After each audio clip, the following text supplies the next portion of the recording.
오늘은 5월 마지막 공모주 워밍업으로 미리 알아볼 텐데요. 회사 이름이 특이한데 마녀공장이라는 이름입니다. 자, 마녀공장은 다음 주 후반부인 목요일과 금요일에 청약을 합니다. 그런데 그 다음 주 월요일인 부처님 오신 날이 대체 공휴일이잖아요.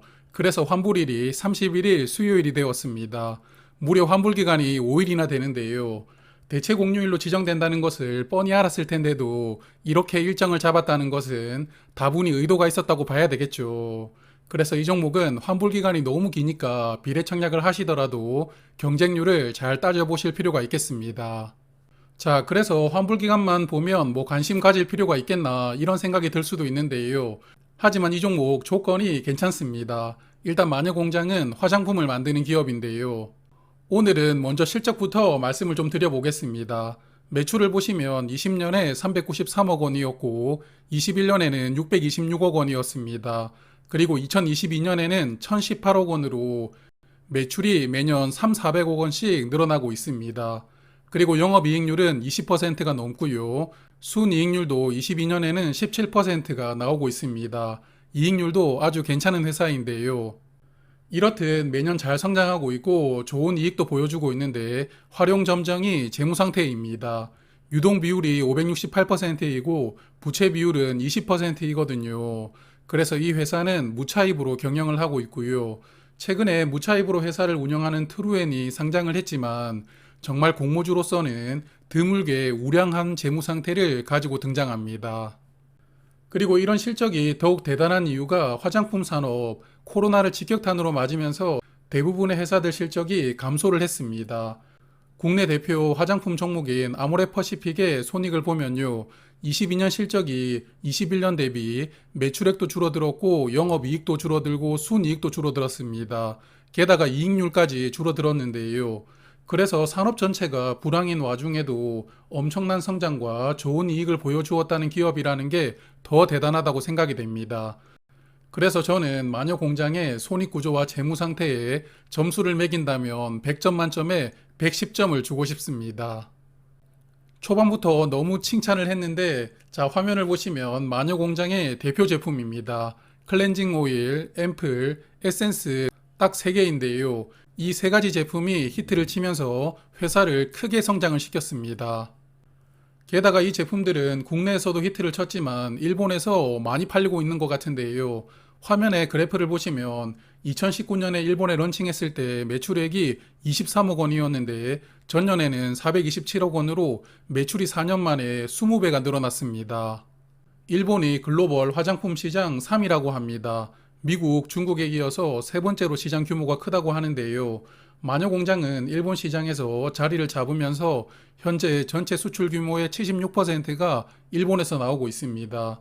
이외에 중국이 10% 정도 되고 미국, 러시아 등등으로 구성이 되어 있는데요.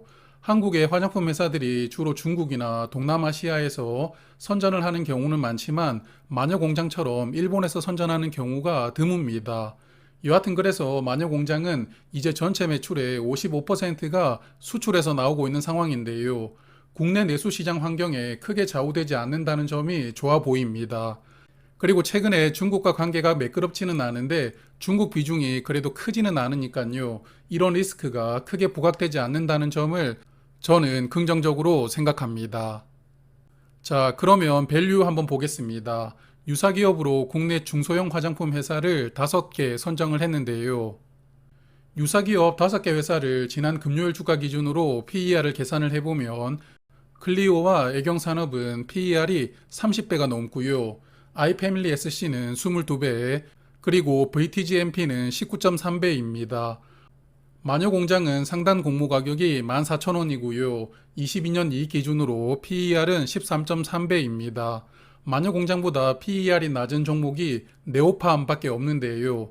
그래서 개인적으로는 마녀공장 밸류가 괜찮다고 봅니다. 아마도 공모 가격은 상단 가격인 14,000원으로 확정되지 않을까 조심스럽게 예상을 해보겠습니다. 다만 이 종목은 2가지 우려되는 부분이 있는데요. 첫 번째는 기존 주주들의 평단가입니다. 주관사인 한국투자증권과 유진투자증권 작년에 이 종목을 취득을 했는데요. 취득한 가격이 5,000원이었습니다. 그래서 상단 가격으로 공모가가 확정이 되면 절반보다 낮은 가격에 주식을 취득하게 된 것인데요. 투자하는 기간이 채 1년도 되지 않았는데 공모가 대비 주식을 굉장히 낮은 가격에 취득을 했다는 게 약간의 리스크가 될 수도 있을 것 같습니다. 하지만 5천원짜리 이 주식들은 의무보호가 6개월 걸리게 되었고요. 그리고 어제 진영도 주관사가 공모가 절반 이하 가격으로 주식을 취득을 했었지만 수요 예측에서는 공모가가 초과되었잖아요. 그래서 이 부분이 수요 예측에는 크게 영향을 주지는 않을 것 같기도 합니다. 자, 두 번째는 매출이 너무 특정 상품에만 쏠려 있다는 것인데요.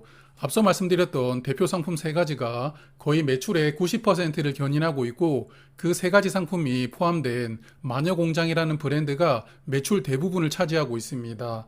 그래서 회사도 어떻게든 상품을 다변화해 보려고 새로운 브랜드를 만들긴 했는데 바닐라 부티크는 18년에 런칭을 했지만 매출을 보면 뭐 존재감이 없다고 보고요. 21년에 런칭한 아워비건은 그래도 조금씩 팔리는 제품이 있는 것 같습니다. 그리고 작년 말에는 색조 화장품인 노머스이라는 브랜드를 런칭을 했는데요. 노머스이 뜻 그대로 잡이 없이 이뻐진다 뭐 그런 의미라고 하더라고요. 여하튼 계속 새롭게 브랜드를 런칭해서 신제품을 출시를 하고 있기는 한데 히트를 치는 상품이 없다는 것이 우려되는 점입니다. 그래서 현재까지는 대박 상품들이 매년 더 잘 팔리면서 회사가 크게 성장을 해왔는데요.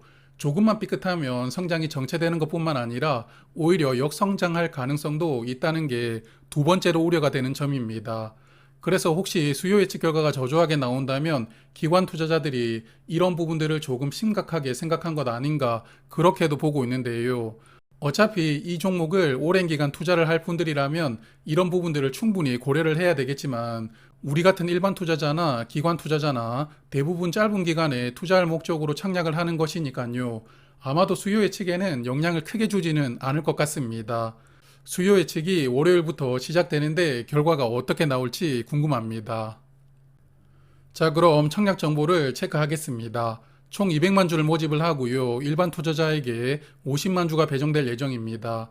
청약 주관사는 메인 증권사가 한국투자증권인데 45만 주가 배정이 되었고 일반 고객은 7,500주까지 청약할 수 있습니다. 그리고 서브 증권사는 유진투자증권이고요. 배정 수량은 5만 주, 청약 한도는 5천 주입니다. 최소 청약 수량은 20주이고요. 청약 수수료는 2,000원입니다. 그리고 상장일 유통 물량이 281만 주로 전체 물량의 17% 정도만 풀립니다. 유통 물량이 아주 나이스한데요.